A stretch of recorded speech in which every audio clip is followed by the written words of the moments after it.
10वीचा निकाल हा फक्त मार्कांचा खेळ नसून अनेक विद्यार्थ्यांच्या संघर्षाची आणि जिद्दीची कहाणी असतो. नमस्कार मित्रांनो, मी अनिकेत चव्हाण आणि तुम्ही पाहताय यात्रा शिक्षण विश्वाची, जिथे आपण शिक्षणाचा खरा अर्थ उलगडतो. आजचा आपला हा भाग अत्यंत खास आहे. खास याच्यासाठी कारण आपण पहिल्यांदाच आपल्याच धैर्येश्वर विद्या व क्रीडा प्रतिष्ठानमधील 10वी पास झालेल्या विद्यार्थ्यांशी संवाद साधणार आहोत. सगळ्या विद्यार्थ्यांशी तर शक्य नव्हतं, पण काही प्रातिनिधिक स्वरूपातील विद्यार्थ्यांशी संवाद साधून आपण जाणून घेणार आहोत त्यांनी अभ्यास कसा केला, त्यांचा रोल मॉडेल कोण, त्यांच्या आयुष्यात नक्की काय संघर्ष होता. तर चला आजच्या राऊंड टेबलच्या दुसऱ्या भागामध्ये जाणून घेऊयात याच विद्यार्थ्यांच्या शिक्षणाची प्रेरणादायी कहाणी. आणि शिक्षणाच्या अशाच नवनवीन प्रेरणादायी पैलूंसाठी ही खास मालिका तुमच्यासाठी.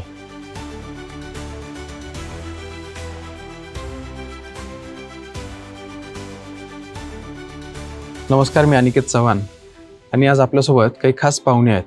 पाहुणे म्हणजे आपल्या धैर्येश्वर विद्या व क्रीडा प्रतिष्ठानमधल्या विविध विभागातील 10वी पास झालेले विद्यार्थी आहेत. 10वी फक्त पास झाले नाही तर त्यांनी चांगलं यश मिळवलं आहे.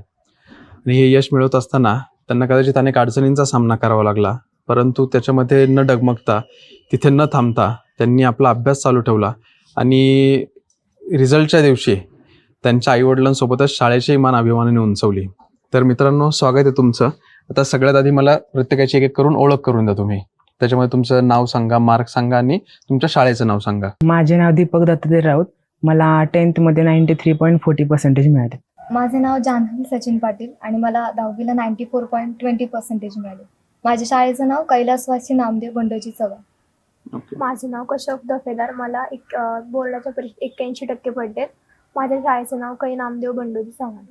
माझं नाव निमित्ता संतोष यादव. मला 10वीत 80% पडलेत. माझ्या शाळेचं नाव कै नामदेव बंडोजी चव्हाण. सगळे या शाळेत पहिल्यापासून आहे का आपल्या संस्थेमध्ये?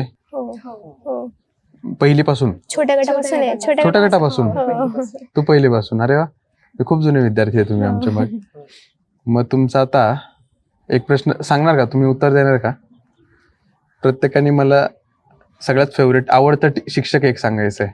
काही पहिलीपासून 10वी पर्यंत कोणी पण सांगू शकतं. कदाचित ते आता शाळा सोडून गेले असतील किंवा आता 10वी तुम्ही गेलाय, कदाचित पहिलीला शिकवायला असतील, असं कोण आहे का? कुठे सर? कुठे sir? Patil teacher. Patil teacher. असं नाही सांगू शकत सर, कारण सगळे शिक्षक आवडीचे होते माझे. कारण आजपर्यंत मला एका पण शिक्षकांनी रागवले नाही किंवा मारलं पण नाही. सगळे शिक्षक आवडतात मला. बरं, ठीक आहे. तिघी म्हणतील आमचं कट करा तेवढं बोललेलं, आमचं पण असंच घ्या की सगळे आवडचे आमच्या. नाही, खरंच सगळ्या शिक्षकांनी खूप कष्ट घेतले होते आमच्यासाठी आणि सगळेच खूप चांगले शिक्षक. बरं, आता हे शिक्षकांचं मी विचारलं, तसंच तुमचे आई वडील असतील किंवा दुसरं कोणतरी भाऊ बहीण असेल, घरातलं कोणतरी एखादा मोठा व्यक्ती असेल, कोण मित्रमैत्रीण असेल, तुम्हाला 10वीत सगळ्यांना चांगले मार्क्स मिळालेत, पण असं तुम्हाला एका व्यक्तीला कोणाला थँक्यू बोलावं असं वाटतं का? टीचर नाही म्हणते मी, बाहेरचं म्हणतोय कोणतरी, की त्यांच्यामुळे तुम्ही आज इथे आलाय आणि पुढच्या पण लाईफमध्ये ते तुम्हाला गाईड करत राहतील किंवा त्यांच्या सपोर्टनी, त्यांच्या मोटिवेशननी तुम्ही पुढचं सगळं तुमचं आता आयुष्य घालवणार आहात, असं कोण आहे का? हो, माझी आई. कारण जेव्हा जेव्हा मला कधीतरी कमी मार्क पडायचे ना, तेव्हा ते सतत मोटिवेट करत राहायचे. जरी कमी मार्क पडले तरी पुढच्या वेळेला वाढते.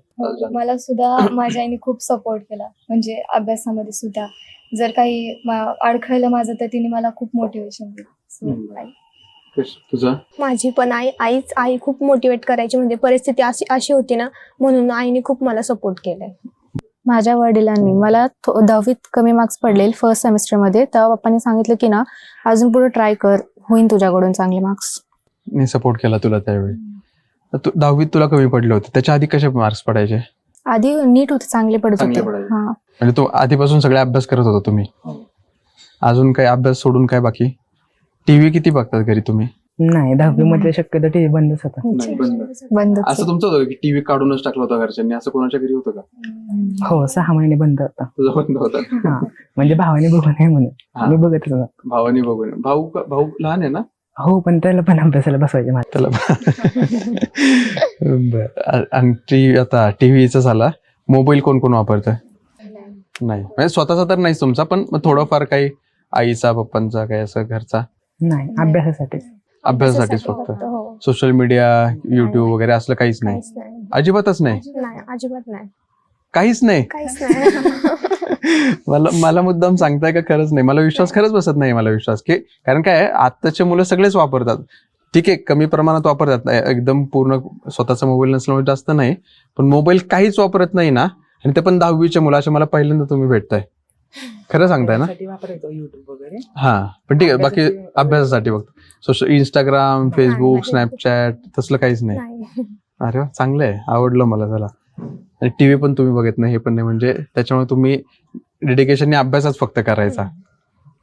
असं कोण मित्रमैत्रिणी की तुमच्या बरोबर होते 10वीला किंवा कदाचित आधी असेल, पण खोडकर होते, त्यांना तुम्हाला त्यांची काही आठवण येते का? खोडकर असे मस्ती घालणारे, असं होतं का कोणाचं, कोण मित्रमैत्रिणी? कोणच नाही, हे सगळे अभ्यास करणारच येतो तुमचे. बरं, तुम्ही मला सांगा, तुम्ही सगळे म्हणता की चांगले मार्क्स पडले, आधीपासूनच अभ्यासाची आवड आहे, अशी कधी काही खोडी किंवा मस्ती केली का की त्याच्यामुळे घरच्यांचा किंवा शिक्षकांचा ओरडा बसलाय तुम्हाला? कधीच नाही. त्यांची एकदम शांत गेलेली आहे स्कूल लाईफ. नाही म्हणजे शाळेच्या शिस्तीच्या बाहेरने चांगलं आहे, चांगलं आहे. नाहीतर बरं तुम्हाला आणि काही सरांनी सांगितलं मस्ती केली नाही. तर आता मला तुमच्या वडिलांचं सांगितलं, शिक्षकांचं सांगितलं, आता पुढचं तुमचं काय स्वप्न आहे?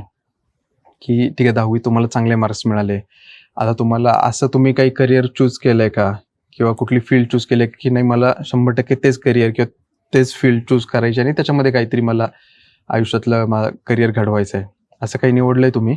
हो, काय निवडले तू?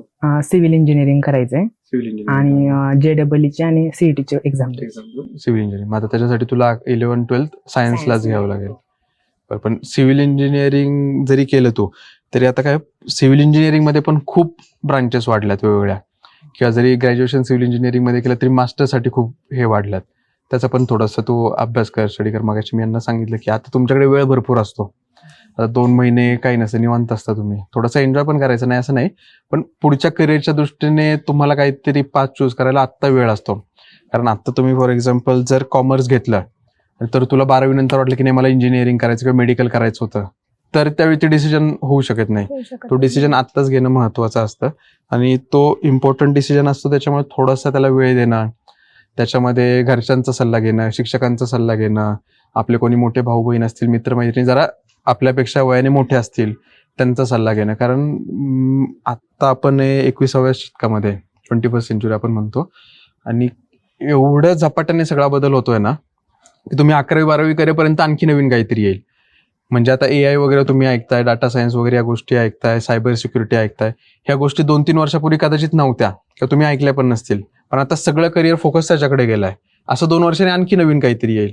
त्याच्यामुळे तुम्ही प्रत्येक वेळी त्या फ्लोमध्ये असणं, ती माहिती घेत राहणं. तुम्ही जसं याने सांगितलं की इंजिनिअरिंग करायचं हे ठीक आहे, पण इंजिनिअरिंगचा त्याचा गोल आहे तो 12वी नंतरच त्याला ऍडमिशन घेणार आहे. 12वी पर्यंत तर काय सायन्सच करतो तो, पण तोपर्यंत मग त्या रिलेटेड आणखी नवीन नवीन काही गोष्टी येत आहेत, काही टेक्नॉलॉजी येते, काही आणखी करिअरचे ऑप्शन्स येत आहेत, काही ऑपॉर्च्युनिटीज येत आहेत, याच्यावर तुमचं लक्ष असलं पाहिजे, जेणेकरून तुम्हाला पुढे ते सोपं जाईल. आणखी तुम्ही काही निवडलंय तिघींनी काय? हो, म्हणजे मी 11वी-12वी सायन्स साईडने करणार आहे आणि त्यानंतर एंट्रन्स एक्झाम वगैरे देणार आहे, आणि मग त्यानंतर मग बीटेक करणार, म्हणजे मग data science, AI, cyber security, engineering सगळ्यामध्ये. इंजिनिअरिंग मध्येच करिअर करायचं पण तुला? बर, तुझा कसं? मला पण 11वी-12वी सायन्स घेणार, पुढे इंजिनिअरिंगसाठीच. इंजिनिअरिंगसाठी. मी 11वी-12वी आर्ट्स आणि मग UPSC करायची पुढं. ओके. मग अशी आपले जो हे झाला ना राऊंड टेबल डिस्कशन झालं आपल्याच विद्यार्थ्यांवर, त्याच्यामध्ये पण नालंदाची एक स्टुडंट होती, तिला पण तिला पण हे कॉम्पिटेटिव्ह एक्झामच करायच्यात. मग UPSCचं तू काय माहिती घेतली का की कुठले क्लासेस आहेत, UPSC मध्ये नक्की UPSC मध्ये खूप पोस्ट असतात, तुला माहिती, म्हणजे तेवढी तुला माहिती घेतलीच असेल तू, त्याच्यामध्ये तुला एखादं ठरवावं लागेल की नाही मला ठीक आहे IPS, IPS पोलीस सर्व्हिसेस मध्ये तुला करायचं करिअर. ठीक आहे, सांग आता तुमचं असं कोण आयडल आहे का? ठीक आहे, वयाने कदाचित जास्त मोठे नसतील किंवा असतील, पण त्या एका व्यक्तीकडे तुम्ही आयडल म्हणून बघता किंवा रोल मॉडेल म्हणून बघता. कदाचित कोणी सेलिब्रिटी असेल, कोणीतरी तुमच्या घरातलं कोणीतरी असेल, टीचर कोणी असेल, असं कोण आहे का तुमच्या लाईफमध्ये? हो, आहे ना. कोण आहे? गायकवाड सर आहेत, आमचे क्लास टीचर होते गायकवाड सर. बर, खरं खरं सांगितलं गेलं तर मी आज इथं आहे गायकवाड सरांमुळेच आहे. त्यांच्यामुळेच मला इथं एवढे चांगले मार्क पडले आणि त्यांनी मला खूप मोटिवेट केलं.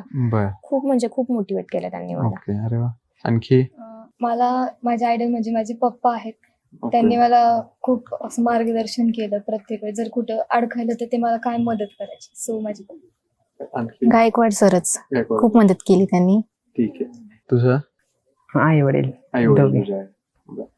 तुम्हाला आता हे आपण जे काही व्हिडिओ करतोय किंवा हे जे काही सिरियस करतोय ते तुमच्या आई वडिलांपर्यंत पोहोचणार आहे, शिक्षकांपर्यंत पोहोचणार आहे, बाकी मित्रमैत्रिणींपर्यंत पोहोचणार आहे.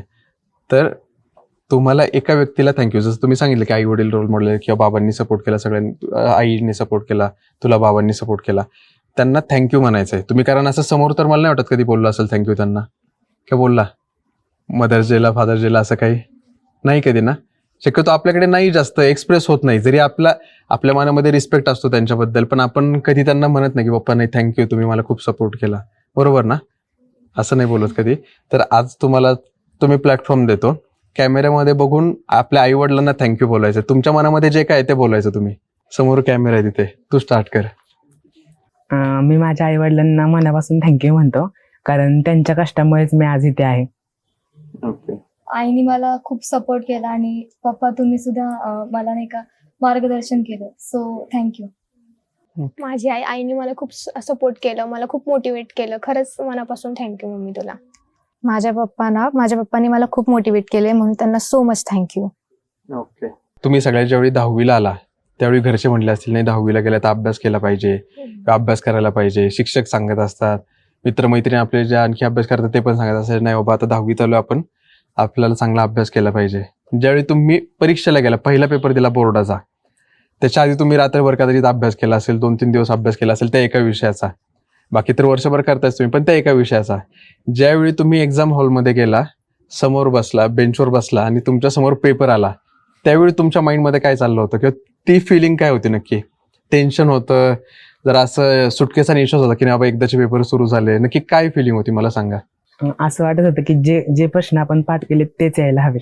अशी धाकधूक होती. आले का पण? हो आलते ना. तेच आले. अजून काय? म्हणजे थोडं टेन्शन तर होतं, पण पेपर समोर आला ना की असं मी कधीही लिहायला चालू करते असं होतं तेव्हा. असं होतं. म्हणजे जास्त एवढं नाही प्रेशर नव्हतं. प्रेशर नव्हतं. तुझं? अगोदर पेपर हातात आला तेव्हा जरा टेन्शन आलं होतं, पण नंतर काय नाही वाटलं. तुला? नाही थोडं टेन्शन होता. पेपर लिहायला स्टार्ट केलं ना मग इझी वाटलं. म्हणजे आता सुरुवाती झालं पेपरच्या सुरुवातीचं, तेच ज्यावेळी तुम्ही रिझल्ट बघितला तुमचा, कारण तुम्हाला एवढे 80-90% मिळाले, त्यावेळी काय फिलिंग होती? मला खूप वाईट वाटलं होतं. वाईट वाटलं का? मी खरं तर कोणाला पेढे पण वाटले नव्हते 2 दिवस, का? कारण अपेक्षापेक्षा खूप कमी मार्क पडले किती होते. पडले तुला मार्क्स? 93.8. तुला किती पाहिजे होते? 100? नाही 96 टार्गेट ठेवलं होतं आणि तेवढे पडत पण होते. मग पण भाषा विषयांमध्ये कमी काय पडले. थोडस तुझं हे झालं? हो. ठीक आहे, 93 म्हणजे खूप चांगले मार्क्स आहेत. त्याच्यात काय नाही, इथून पुढे आता लाईफ मध्ये आहे ना थोडंसं सॅटिस्फॅक्शन ठेवायचं आपल्या. कारण काय होतं, आपण फॉर एक्झाम्पल आता तू म्हटलं की 96चं टार्गेट ठेवलं होतं पण पडले तुला 93. आता 93 काय वाईट नाही आहेत, 93 चांगलेच आहेत, पण आपल्या अपेक्षा एवढ्या आपण वाढवून ठेवतो ना की एखादी चांगली गोष्ट घडली तरी मग आपल्या त्याचं म्हणजे चांगलं झालं तेव्हा आपल्याला बरं वाटत नाही. आणि ही तर आता तशी 10वी झाली आहे तुझी, पुढे तर खूप तुला आणखी अशा बऱ्याच अपेक्षा भंग होणार आहेत तुझे. त्याच्यामुळे आता मेंटली तू प्रिपेअर राहा. चांगले पडले, टेन्शन घेऊ नको. तुझं काय? जान्हवी? मला तर खूप आनंद झाला होता. म्हणजे मला जेवढे हवे होते ना तेवढेच मार्क्स आले. सो मला खूप तुला आनंद. मग सगळ्यात पहिलं कोणाला सांगितलं तू रिझल्ट लागल्यावर की एवढे एवढे मार्क्स? मग आईला सांगितलं. तुला कसं? मला पण अगं मला 85चा टार्गेट होता माझा, हा, तर 81 पडले. काय नाही, चांगले पडले मला. चांगले पडले. तू पहिलं कोणाला सांगितलं सगळ्यात सुरुवातीला? मम्मीला. मम्मीला सांगितलं. माझा 90चा टार्गेट होता, 80 पडले. मला रिझल्ट पडले ना तर मी पहिल्या टायमिंगला पप्पांना सांगितलं. पप्पा म्हणले की काय नाही आवडत, आता तुझी स्टार्टिंग आहे, नंतर पडतील तुला चांगले. बाकी आता आणखी एक प्रश्न विचारतो जायच्या आधी.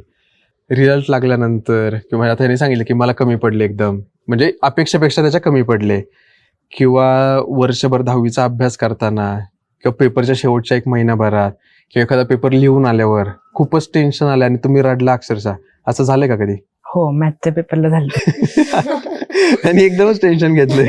नाही, मॅथ्स पार्ट 1च्या पेपरला 1 मार्काची फिल इन द ब्लँक चुकली होती हा, कारण मला आउट ऑफ पडायचे होते हा. आणि पडलेत 98 म्हणजे दोन्हीत एक 98 पडले तुला? हा. अरे वा, पण दोन्हीत एक फिल इन द ब्लँक चुकल्यामुळे आउट ऑफ नाही पडू शकत. नाहीतर आउट ऑफ पडले असते तुला. हा म्हणून टेन्शन रडला का मग तू? नाही थोडं पण खरं सांग. थोडस थोडं रडलं. तुम्ही कोणी? काहीच नाही असं म्हणजे जास्त एकदम तुम्ही असं काही टेन्शन किंवा खूपच तुमचा म्हणजे असं त्रास झाला एखाद्या गोष्ट असं काही झालं नाही वर्षभर ना अभ्यासाचा?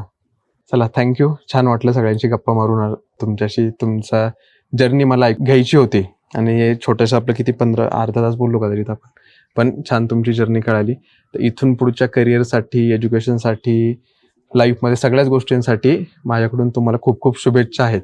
आणि जरी कधी काही वाटलं, काही अडचण वाटली तर नक्की मला कॉल करा, मला कॉन्टॅक्ट करा. मी खाली ऑफिसमध्ये असतो, ऑफिसमध्ये भेटा. करिअर संदर्भात जे काही तुम्हाला मार्गदर्शन लागेल त्यावेळी मी चांगलं तुम्हाला नक्कीच गाईड करेल, एवढं नक्की सांगतो मी तुम्हाला. थँक्यू. आजच्या विद्यार्थ्यांशी बोलून एक लक्षात आलं, यांनी फक्त एक शिक्षणाचा एक टप्पा पार केला नाही, तर शिक्षणाला एक वेगळा अर्थ दिला आहे. आपल्याला अनेक विद्यार्थी दाखवून देतात की परिस्थिती किती कठीण असली तरी कष्ट केले, आपल्याकडून प्रयत्न कायम ठेवले तर यश नक्की मिळतं. खरं तर हीच आहे खरी यात्रा शिक्षण विश्वाची. आणि अशाच नवनवीन गोष्टींसाठी, प्रेरणादायी गोष्टींसाठी आणि माहितीपूर्ण गोष्टींसाठी पाहत राहा यात्रा शिक्षण विश्वाची.